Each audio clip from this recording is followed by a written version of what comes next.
How can I get a construction license? In this video, I'm going to give it to you in the most summarized way how you can go get your construction license. And I'm going to list them out one by one, and at the end of the video, not only will you have a quick guide and a blog post, but we'll also link you to a longer 10-minute video that tells you all of the details for how to go get your license in construction. So I think that you're going to love this. This is more condensed, and you're really going to love the way I break this down.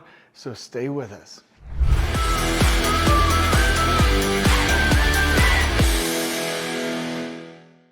Okay, so you might be wanting to get your license, your general contractor's license, or a myriad of other types of licenses in construction. And when you do so, you need to start planning early. That's the biggest advice that I can give you, is right now, begin with the end in mind. What do you want to do? Do you want to be a construction manager? Do you want to be in design? Do you want to be in engineering? Do you want to be a specialty contractor? All of these different license types require these common things that I'm going to talk to you about.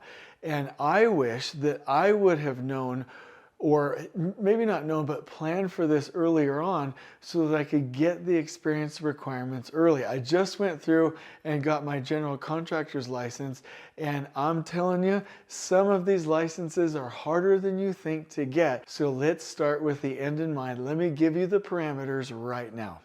So first and foremost, do some thinking. There's very few people in this world that go through and think, what do I want by the end of my life, in the next 15 years, in the next 5 years, in the next year? Think about it, put pen to paper and figure it out. And if having a license, and especially a contractor's license or a specialty license, is in your future, start planning now. In this planning, you will, number one, want to get the experience requirements. So if you need 2 years, 3 years, 4 years, 5 years in the specific trade or as a general contractor or in design, let's go ahead and start working on that first. Get in, get the piece of paper that you have to get the job, then start doing a continual education process. Always be learning and grind and deliver results through that period to get your experience. Number two, education and training. Sometimes with the different types of licenses, you have to go get specific training, take specific courses, and have that in addition to your overall experience. The reason I think this is important to start planning now is because we need to figure out how we're going to pay for it, how long it takes, what the duration is, and how you're going to pair that with work and family responsibilities. So I want that to be a part of your overall plan, not just something that we will take care of later. Number three, passing the exam.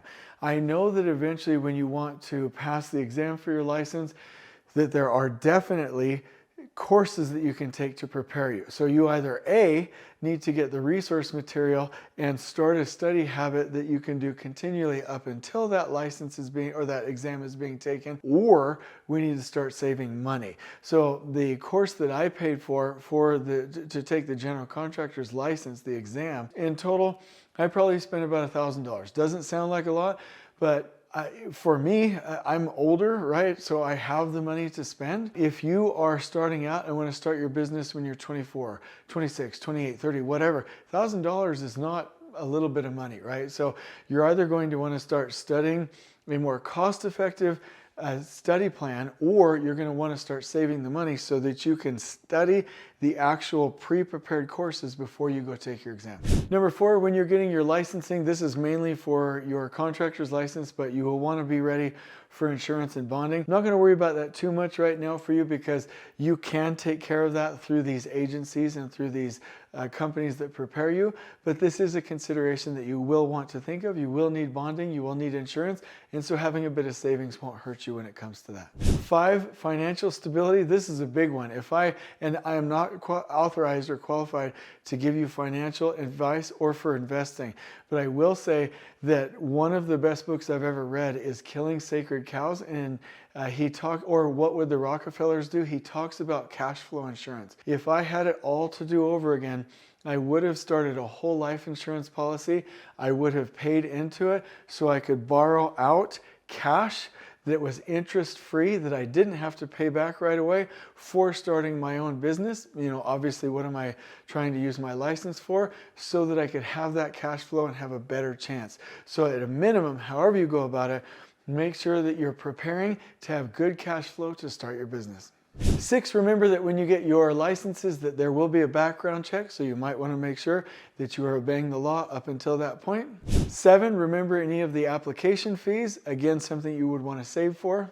And finally, have an understanding of what your end goal is and be prepared to do so by having a macro level perspective of what it is you're trying to do, the goals that you have, and make sure you structure your organization or your effort or your plan in the direction to meet your goals. And so these are the bare minimums. I'm going to give you more detail in the 10-minute video that I'm going to link you to in the description below. But if you have questions, reach out to us in the comments below, but make sure you're covering those key basics because that will set you up to get your license and it will set you up for a future that will really take care of you and your family financially. So I hope you've enjoyed this video. On we go.